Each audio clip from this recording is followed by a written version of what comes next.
आपके साथ गुंजन दीक्षित। नमस्कार, मैं हूं आपके साथ प्राची पाराशर। आइए खबरों की शुरुआत करते हैं और बात करेंगे मुख्तार अंसारी की।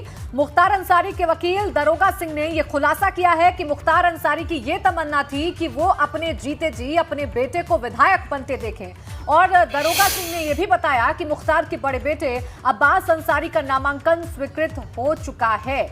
तो मुख्तार अंसारी का बेटा अब उसकी विरासत संभालने जा रहा है, मऊ से चुनावी मैदान में है और इसी पर यह खुलासा किया है मुख्तार अंसारी के वकील ने। और यह बताया है कि मुख्तार अंसारी ये चाहता है कि उसके जीते जी उसका बेटा विधायक बन जाए। यह भी बताया वकील ने कि बेटे का नामांकन स्वीकृत हो चुका है। नहीं, नामांकन करना ही नहीं था उनको, मुख्तार अंसारी जी को, क्योंकि उन अपने जीते जी चाहते थे कि हमारे बच्चे जो हैं विधायक बने और देश की जनता की सेवा करें। वो नहीं चाहते थे कि मैं स्वयं पर्चा भरूं, वो अपने बेटे को अब्बास अंसारी को चाहते थे कि पर्चा भरें और चुनाव लड़ें। वही गाजीपुर की मोहम्मदाबाद सीट इस बार हॉट सीट बनी हुई है। मोहम्मदाबाद सीट से इस बार मुख्तार अंसारी के भतीजे और मुख्तार के बड़े भाई शिबलगुल अंसारी के बेटे मन्नू अंसारी मैदान में हैं। उनका क्या है चुनावी प्लान, देखिए इस एक्सक्लूसिव बातचीत में। गाजीपुर के मोहम्मदाबाद विधानसभा सीट से समाजवादी पार्टी के प्रत्याशी मन्नू अंसारी हमारे साथ मौजूद हैं। तो मुस्कुरा रहे हैं, उत्साह कैसा? बहुत धन्यवाद, बहुत स्वागत आप लोगों का। उत्साह बिल्कुल है, और जो हमारे परिवार के बड़ों ने इस विधानसभा में काम करते हुए आए हैं, जिस तरह से वो लोग विचारधारा को लेकर चलते हुए आए, हम लोग भी उसी विचारधारा को, उसी विकास के रास्ते पे चलते हुए आगे काम करेंगे। जो हमारे राष्ट्रीय अध्यक्ष आदरणीय अखिलेश यादव जी ने जो हमें लड़ाने का फैसला किया है, हम लोग जीत के, ऐतिहासिक जीत के यहाँ से मोहम्मदाबाद की सीट उनके खाते में। मन्नू जी, एक चीज़ हम जानना चाहेंगे कि आपके परिवार से अगर बात करें तो मुख्तार अंसारी के लड़के भी जो हैं वो भी मऊ सदर से वहाँ से प्रत्याशी हैं। तो राजनीति में आने का आप दोनों लोगों का विचार, ये इसके पीछे क्या है, हम जानना चाहेंगे। मेरे छोटे भाई हैं, बस वो मऊ से लड़ रहे हैं, और हम दोनों भाई 10 सालों से क्षेत्र में काम कर रहे हैं और लोगों के सुख दुख में शामिल हो रहे हैं। जहाँ जिस तरह से परिवार के और पार्टी की तरफ से हम लोग को लगाया जाता है, हम लोग काम करते रहे। तो दिल में एक ललक थी कि हम लोग भी क्षेत्र के लिए काम करें और विकास के रास्ते पे आगे चलें, और इस जो हमारी परिवार की 100 साल से जो राजनीतिक विरासत चली आई है उसको आगे बढ़ाएंगे। पिताजी ने भी आपका पर्चा एक आपके डाला था, फिर आपका पर्चा सेलेक्ट हुआ कि इसके पीछे तमाम तरह की बातें सामने आई कि पीछे से पर्चा डाला उन्होंने, फिर आपका नाम सामने आ गया, इसके पीछे क्या था? वो आदरणीय राष्ट्रीय अध्यक्ष जी का फैसला था, जो वो पूरा परिवार हमारे उस फैसले को स्वागत करता है। तो पर्चा दोनों लोगों ने डाला था जी, वो राष्ट्रीय अध्यक्ष जी ने जो जैसा फैसला किया वही हम लोगों ने किया। उन्होंने कहा था कि दोनों लोग पर्चा डालें जी। वो शंका थी क्या कि पर्चा कुछ किसी का निरस्त हो सकता है या नहीं, छिपा रखा था आपने? नहीं, पिछले 2 चुनाव में भी मेरा पर्चा भराया था निर्दल के रूप में, 2017 के असेंबली इलेक्शन में और 19 के जनरल इलेक्शन जो हुए थे उसमें भी मेरा पर्चा हुआ था, पर मैंने उठा लिया था। इस बार मुझे कंटेस्ट करने के लिए बोला परिवार ने और राष्ट्रीय अध्यक्ष जी ने। सामने कौन है आपके? सीधी बात, कौन सामने? सामने उस तरह के लोग हैं यहाँ हमारी विधानसभा में जो हमेशा गरीबों के ऊपर जुल्म ज़्यादती करते हुए आए हैं, अत्याचार करते हुए आए हैं, उनके मान सम्मान के साथ खिलवाड़ करते हुए। मेरा परिवार और हम लोग उनके बीच में एक दीवार बन के खड़े रहे हैं, वही लोग हैं, और उस विचारधारा को हम लोग यहाँ बढ़ने नहीं देंगे। तो मुख्तार के भाई सिगबतुल्लाह अंसारी इस बार चुनाव नहीं लड़ रहे हैं। आखिर इसके पीछे का कारण क्या है, इस मुद्दे पर एबीपी गंगा संवाददाता नीतीश पांडे ने उनसे एक्सक्लूसिव बातचीत की। क्या कुछ उनका कहना है, आइए सुनते हैं। शिबगतुल्लाह अंसारी जी भी हैं, तो अब मन्नू अंसारी, ये पर्चा आपने भी भरा, उन्होंने भी भरा, वो फिर मैदान में आ गए, आप पीछे चले गए। नहीं, शीर्ष नेतृत्व की सोच है कि नई सपा, नई सोच और नए लोगों को मौका दिया जाए, युवा प्रतिभाओं को आगे लाया जाए। इस सोच के तहत मेरे शीर्ष नेतृत्व ने ये निर्णय लिया और मैं इस निर्णय का स्वागत करता हूँ। और आज हमारा देश युवाओं के हाथों में है, जिस ओर जवानी चलती है उस ओर ज़माना चलता है, एक कहावत है जो हमें साफ दिख रही है इस चुनाव में। इसलिए शीर्ष नेतृत्व के इस फैसले को मैं सहर्ष स्वीकार करता हूं और उनको इसके लिए धन्यवाद भी देता हूँ। कुछ टिप्स भी दिए अपने मनु को, जो बातें मैंने भी उनसे यही पूछी कि भाई वो कौन सा मंत्र है, वो कौन सी टिप्स है जो पिताजी से आपने ली इस क्षेत्र में आगे बढ़ना, काम करना, जीत हासिल जो से ये एक हमारे रग रग में ये बात भरी है, देश सेवा और जन सेवा, यही हमारा लक्ष्य है। हमारे पूर्वजों का भी रहा, देश की सेवा के लिए सब कुछ न्यौछावर किया। उसी परंपरा को हम सब आज तक निभाते चले आ रहे हैं और उसी परंपरा को हम आशा रखते हैं कि हमारा बेटा भी और आगे बढ़ाएगा और बुलंदियों पर पहुंचाएगा। रहा जहाँ तक सवाल की टिप्स, तो मछली के बच्चे को तैरना नहीं सिखाया जाता है, वो तैरना खुद कुदरतन सीख के आता है। और कुदरत में हम सबको विरासत में ये बात मिली है कि देश सेवा और जन सेवा। मुख्तार अंसारी के लड़के अब्बास अंसारी भी अगर बात करें तो मऊ से हैं, तो उनको भी वही मछली वाली कहावत उन पर भी फिट होती है या उनको भी कुछ विशेष इस बार मेहनत करनी होगी? बिल्कुल वही बात चरितार्थ होगी और वो इससे पहले भी एक चुनाव लड़ चुके हैं, घोसी से थोड़े से वोटों से हार गए थे और उनके पास पहले का भी अनुभव है और वही बात उन पर भी पूरी चरितार्थ है कि सिखाना और बताना नहीं पड़ेगा हमारे बच्चों को। वो हम सब से जो परंपरा, जो काम करने का तरीका देखे हैं, वही सीख के उस पर चलेंगे। वर्तमान विधायक अलका राय भी यहां से बीजेपी प्रत्याशी के रूप में मैदान में हैं और इनके और मन्नू अंसारी के बीच सीधी टक्कर है। अलका राय इस बार विकास के दावे को लेकर, अपराध मुक्ति के दावे को लेकर चुनाव मैदान में है। मोहम्मदाबाद विधानसभा में चुनावी रण जारी है और भाजपा से प्रत्याशी अलका राय जी हमारे साथ हैं। अलका राय जी, क्या जनता का क्या मूड है?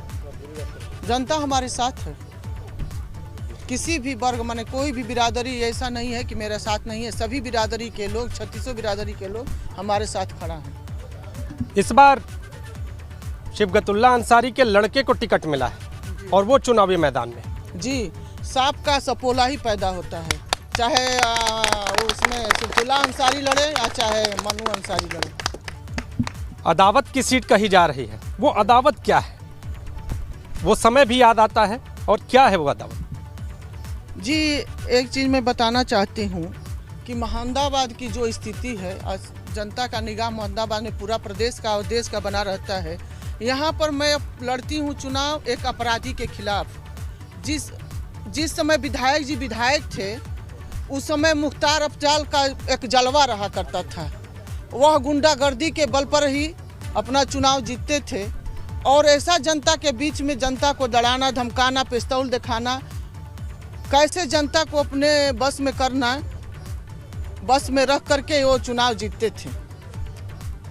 जब इस घटना के बाद जनता की मांग थी कि नहीं, विधायक जी के परिवार से कोई चुनाव लड़ेगा, उनकी पत्नी को लड़ाया जाए, तब मैं चुनाव मैदान में आई और जनता का सेवा करने के लिए और अपराधीकरण को रोकने के लिए। पूरा हमारा मकसद था कि नहीं, मोहम्मदाबाद में मुख्तार के खिलाफ और अफजाल के खिलाफ मैं हमेशा बोलती रहूंगी और लड़ती रहूंगी, केवल जनता के मान सम्मान के लिए। उधर दिल्ली में यूपी भाजपा के सह प्रभारी अनुराग ठाकुर ने प्रेस कॉन्फ्रेंस की और सपा पर बड़ा हमला बोला। अनुराग ठाकुर ने कहा कि सपा के तार आतंकियों से जुड़े हुए हैं, सपा तुष्टीकरण की राजनीति कर रही है। अनुराग ठाकुर ने यह भी कहा कि सपा से आतंकियों को बल मिला है।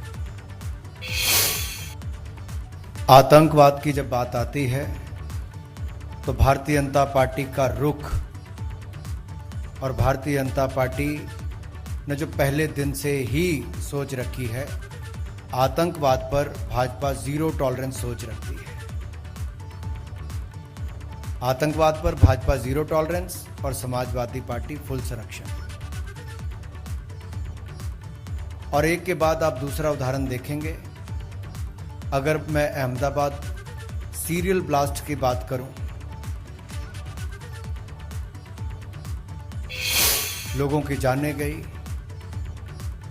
घायल हुए, लेकिन कनेक्शन तार सीधे जुड़े थे उत्तर प्रदेश में समाजवादी पार्टी के नेताओं के साथ, समाजवादी पार्टी के साथ। और इसलिए शायद पिछले कुछ दिनों में कोर्ट की जजमेंट आने के बाद भी समाजवादी पार्टी के नेता चुप हैं। ये चुप्पी एक बार फिर आतंकियों के संरक्षण की ओर उंगली उठाती है समाजवादी पार्टी की ओर। वहीं पीलीभीत में आज सियासी पारा हाई रहा। सबसे पहले सीएम योगी सभा करने के लिए पहुंचे तो विपक्षियों पर उन्होंने जमकर हमला बोला। योगी के बाद अखिलेश भी सभा करने के लिए पहुंचे, भाजपा सरकार पर निशाना साधा। आप भी देखिए पीलीभीत में योगी वर्सेस अखिलेश।